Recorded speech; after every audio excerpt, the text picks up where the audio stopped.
झारखंडमध्ये स्पर्धा परीक्षांमध्ये झालेली पेपरफुटी आणि अनियमिततेविरोधात विद्यार्थ्यांचं आंदोलन अधिक तीव्र झालं असून सरकारसोबत झालेल्या चर्चेच्या फेऱ्या निष्फळ ठरल्यामुळे हजारो विद्यार्थ्यांनी आज रांचीमध्ये विधानसभेवर धडक मोर्चा काढला।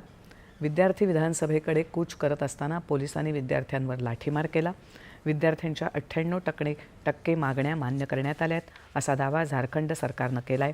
मात्र आंदोलक JSSC CGL परीक्षा रद्द करण्याच्या आणि कथित अनियमिततेची CBI चौकशी करण्याच्या आपल्या प्रमुख मागण्यांवर ठाम आहेत।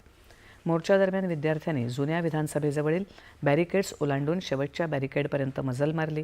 त्यानंतर त्यांना रोखण्यासाठी पोलिसांनी वॉटर कॅनन्सचा वापर सुरू केला।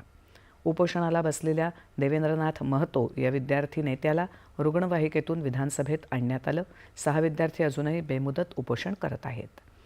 मुख्यमंत्री हेमंत सोरेन यांच्या निवासस्थानाबाहेर आंदोलन करणारे विरोधी पक्षनेते बाबूलाल मरांडी, भाजपाचे प्रदेशाध्यक्ष आदित्य साहू आणि भाजपाच्या इतर अनेक नेत्या आणि कार्यकर्त्यांना ताब्यात घेण्यात आले आहे। JPSCच्या 3ही सदस्यांचे राजीनामे स्वीकारल्यानंतर हे आंदोलन अधिकच तीव्र झालं। दरम्यान सक्तवसुली संचालनालयानं JPSC परीक्षेतील कथित अनियमिततेप्रकरणी ECIR दाखल केला आहे।